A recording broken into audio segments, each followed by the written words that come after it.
अस्सलाम वालेकुम जी, मेरा नाम सुमैर है और आज के नए प्रोग्राम में हम आपको खुशामदीद कहते हैं। उम्मीद है कि आप सब खैरियत से होंगे। तो दोस्तों, आज की इस वीडियो में मैं आपको बताने जा रहा हूँ पाकिस्तानी शोबिज़ इंडस्ट्री के दो बड़े नामों के बारे में। उन दोनों की पॉपुलैरिटी को देखते हुए जो प्रोड्यूसर्स हैं, जो डायरेक्टर्स हैं, वो परेशान हो चुके हैं कि आखिर किसको प्रमोट किया जाए और किसका पहले प्रोजेक्ट बनाया जाए। सबसे पहले तो मैं आपको बताता चलूँ कि आपने अपनी ज़िंदगी में बहुत सारे ऐसे स्टार्स को देखा होगा जिन्होंने बहुत बड़ी बड़ी फिल्मों में काम किया, बहुत बड़े बड़े ड्रामों में काम किया और खूब पैसा कमाया। आप लोग उनको देखते थे और खुश होते थे और सोचते थे क्या ज़बरदस्त बंदे की लाइफ है। लेकिन अगर आप उन पर नज़र दौड़ाएं उनके माजी पर, तब तक आपको वो बड़े स्टार्स के तौर पर नजर आते थे, लेकिन अब उनका हमें नामो निशान तक नहीं मिलता। इसी शोबिज़ इंडस्ट्री में बहुत सारे ऐसे लोग जो कि अपने डायरेक्टर्स और प्रोड्यूसर पर बड़ा फख्र करते थे कि इन्होंने हमारा साथ कहाँ छोड़ना है, हम इनके साथ और ये हमारे साथ सदा चलेंगे। लेकिन उन्हीं स्टार्स के होते हुए किसी और बड़े स्टार का नाम जब बनता है और वो बड़ा स्टार बनता है, तो जो उन पर फख्र कर रहा होता है वो तन्हाइयों का शिकार हो जाता है और वो परेशान हो जाता है कि कल तक ये डायरेक्टर प्रोड्यूसर मेरे अपने दोस्त थे। ठीक इसी तरह से वहाज अली भी आजकल पाकिस्तान के सुपरस्टार बन चुके हैं। ड्रामा सीरियल तेरे बिन के बाद उनकी गुड्डी ऐसी चढ़ी है कि भाई हर डायरेक्टर प्रोड्यूसर चाहता है कि उनके साथ काम किया जाए। और आप लोग ये बात भी जानकर हैरान होंगे कि उनके बहुत सारे ऐसे प्रोजेक्ट्स जिनमें वो बड़ी एक्ट्रेस को लेकर काम करना चाहते थे, वो डायरेक्टर्स जो चाहते थे कि इनके साथ किसी बड़ी एक्ट्रेस को लिया जाए, तब तक वो उनके साथ काम करने से इनकार करती थी और कहती थी कि हम वहाज के साथ काम नहीं करेंगे। और अब उन्हीं के साथ काम करने की वो मिन्नतें कर रही हैं और वो चाहती हैं कि वहाज के साथ हमारा अगला प्रोजेक्ट आए। और इसकी वजह क्या है? ड्रामा सीरियल तेरे बिन। और तेरे बिन को बनाने वाले प्रोड्यूसर अब्दुल्ला कादवानी अब बड़े डबल माइंडेड हो गए और ये बात सोचने पर मजबूर हो गए हैं कि पहले हम ड्रामा सीरियल तेरे बिन का सीजन 2 लेकर आए या फिर उस बंदे को सपोर्ट करें, उस बंदे का सीजन 4 लेकर आए जिसकी वजह से हमारी जिंदगी में बड़ा बदलाव आया। क्योंकि अब्दुल्ला कादवानी फिरोज खान को बहुत चाहते हैं और उनसे उनका बड़ा प्यार भी है और वो ये समझते हैं कि फिरोज खान की वजह से जो है हमने बड़ा पैसा कमाया। ये बात हकीकत है।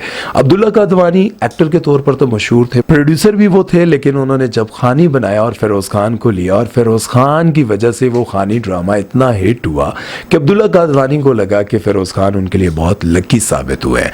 और उसके बाद उन्होंने हर बड़े प्रोजेक्ट में फिरोज खान को लिया और फिरोज खान जिस भी ड्रामे में आए वो ड्रामा सुपर हिट हुआ। अब अब्दुल्ला कादवानी और असद कुरैशी इस बात को सोचने पर मजबूर हो गए हैं कि वहाज भी सुपर हिट्स आ रहा है और फिरोज खान तो वैसे ही हमारे लिए बहुत लकी है। अब उनको ये समझ नहीं आ रही कि पहले किसका ड्रामा बनाया जाए, या खुदा और मोहब्बत सीजन 4 पहले बनाया जाए या फिर ड्रामा सीरियल तेरे बिन का सीजन 2 बनाया जाए। अब आप लोगों ने ये फैसला करना है। लेकिन मैं आपको यहाँ पर एक और बात क्लियर करता चलूं। तो जैसा कि मैंने आपको शुरू में बताया था कि यहाँ पर चढ़ते सूरज की पूजा की जाती है, तो जैसा कि आप सबको याद होगा फिरोज खान की बहन हुमायमा मलिक किसी दौर में बहुत ही सुपर हिट हुआ करती थी और उन्होंने बोल फिल्म में काम करने के बाद पाकिस्तानी सुपरस्टार्स की लिस्ट में अपने आप को शामिल तो किया, लेकिन अपने आप को इतना मुनफरिद रखा कि हर ड्रामे में, हर बड़ी फिल्म में उनको कास्ट किया जाता था और उनका नाम था। उन्होंने खूब पैसा कमाया, नाम बनाया।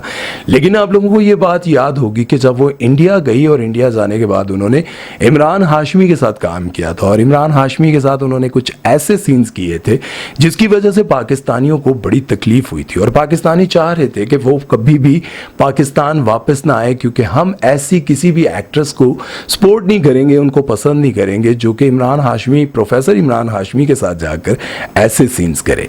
लेकिन जब वो वापस आई, क्योंकि वो भी ये समझती थी कि अब शायद वो कभी पाकिस्तान वापस नहीं जाएंगी, लेकिन जब इंडिया में हालात ख़राब हुए और हुमायमा मलिक को वापस आना पड़ा, तब उनको पता चला कि पाकिस्तानियों को कितना दुख हुआ था, क्योंकि कोई भी डायरेक्टर उनको कास्ट नहीं कर रहा था, कोई प्रोड्यूसर उनके साथ काम नहीं करना चाह रहा था। तब जाकर उनको लगा कि ये मेरी ज़िंदगी की बहुत बड़ी गलती थी। लेकिन जब उनको जिंदू और बहुत सारे और ड्रामे मिलने शुरू हुए, अब आकर वो फिर से इमी इमी करने लग गई हैं। खैर, ये एक अलग बात है, लेकिन मैं आपको ये बताना चाहता हूँ कि इसी इंडस्ट्री में कभी वो चढ़ते सूरज की तरह थी, लेकिन जब उन पर जवाल आया तो कोई उनको सपोर्ट नहीं कर सका, किसी ने उनको काम नहीं दिया। इसी तरह से फिरोज खान की जिंदगी में भी जब बहुत बदतरीन दिन आए, इकरा अजीज जिन्होंने उनके साथ खुदा और मोहब्बत में काम किया था और उनका कपल बहुत ज्यादा लोगों ने पसंद किया था, ड्रामा भी सुपर हिट हुआ था, लेकिन जब उनकी वाइफ ने उन पर इल्जाम लगाया तो इकरा अजीज ने कहा था कि मैं अब उनके साथ काम नहीं करूंगी, मैं फिरोज खान के साथ मजीद काम नहीं करना चाहती। हालांकि उनका एक बहुत जबरदस्त ड्रामा जो चूंकि प्लान हुआ था और उसकी तकरीबन आधी शूटिंग भी हो चुकी थी, जिसमें इमरान अशरफ भी काम कर रहे थे और इकरा अजीज ने टीवी पर आकर कहा था मैं फिरोज खान के साथ अब काम नहीं करूंगी, या तो फिरोज खान को इस ड्रामे से निकाल दें या फिर मेरी जगह किसी और को कास्ट कर लें। अब आप सोचें कि इकरा अजीज उनके साथ बहुत अच्छा काम कर चुकी थी, सुपरहिट जा चुकी थी, उनकी बहुत अच्छी दोस्त रह चुकी थी, लेकिन उन्होंने भी उनके मुश्किल वक्त में कहा कि भाई मैं फिरोज खान के साथ काम नहीं करूंगी। और किसी ने जब उनसे ये पूछा एक शो में कि अगर अदालत उनको क्लीन चिट दे देती है कि फिरोज खान की गलती नहीं थी, क्या तब भी आपका यही डिसीजन होगा? तो कहती हैं कि क्या पता, कल की कल सोचेंगे। अगर अदालत ऐसा फैसला दे देती है तो तब हम सोचेंगे कि फिरोज खान के साथ काम करेंगे या नहीं। इसका मतलब ये हुआ कि इस दुनिया में, ये जो शोबिज की दुनिया है, यहां पर सिर्फ चढ़ते सूरज की पूजा की जाती है। अब जैसे अब्दुल्ला कादवानी जो कि फिरोज खान से बहुत मोहब्बत करते हैं, असद कुरैशी भी बहुत मोहब्बत करते हैं, और अब्दुल्ला कादवानी अपने बेटे को स्पेशली फिरोज खान के पास एक्टिंग सीखने के लिए भेजते हैं। अब आप सोचेंगे इन दोनों के दरमियान कितनी अच्छी दोस्ती होगी, लेकिन उन्होंने ये कहा है कि अब हमें समझ नहीं आ रही कि वहाज को ज्यादा प्रमोट करें या फिर फिरोज खान को। अब आप लोग मुझे ये बताएं कि किसको आप देखना चाहते हैं। अगर खुदा और मोहब्बत में इकरा अजीज की जगह किसी और को कास्ट किया जाए तो आप किसको देखना चाहेंगे फिरोज खान के साथ? मुझे नहीं लगता सीजन 4 में इकरा अजीज और फिरोज खान साथ होंगे, लेकिन आप लोगों की चॉइस होनी चाहिए, आप लोग किसको देखना चाहेंगे। और अगर वो पहले वहाज का ड्रामा बनाते हैं, तेरे बिन सीजन 2 बनाते हैं, तो आप लोग बताएं कि आप क्या तेरे बिन में वहाज के साथ यमुना को ही देखना चाहेंगे या फिर किसी और को देखना चाहेंगे। ये आप लोगों ने अब जरूर बताना है। और आपको ये भी बताता चलूं कि वहाज को भी यहां तक पहुंचने के लिए बहुत पापड़ बेलने पड़े हैं, बहुत धक्के खाने पड़े हैं। आपको पता है कि वहाज जब इंडस्ट्री में आए थे तब वो एज अ एक्टर नहीं आए थे, तब वो कैमरे के पीछे काम किया करते थे।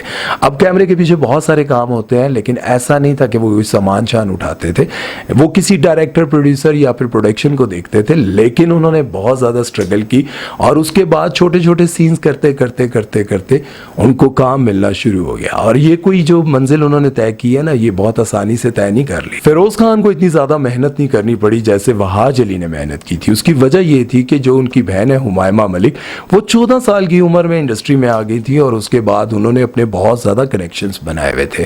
अब जाहिर है कि 14 साल की उम्र में जब वो इंडस्ट्री में आ गई और उनकी वालिदा ने उनको इतना सपोर्ट किया, और उनकी जो वालिदा है वो भी आप जानकर हैरान होंगे कि वो पुराने जो कोयटा स्टेशन से उन्होंने बहुत ज्यादा काम किया हुआ है और उन्होंने अच्छी खासी एक्टिंग की हुई है और उन्होंने अपने बच्चों के लिए बहुत ज्यादा स्ट्रगल किया है। हुमायमा ने अपने भाई के लिए बहुत ज्यादा स्ट्रगल की है, लेकिन वहाज का इंडस्ट्री में कोई नहीं था और वहाज के पीछे कोई सपोर्ट भी नहीं थी। वहाज ने अपने बलबूते पर, अपनी मेहनत के बलबूते पर जो मकाम हासिल किया है वो आज आपके सामने है।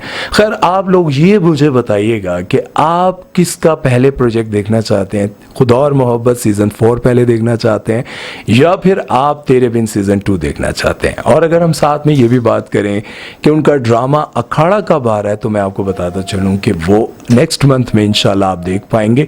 और मुझे उम्मीद है कि अखाड़ा के आने के बाद जो है ना, ग्रीन टीवी का लेवल ही अलग हो जाएगा।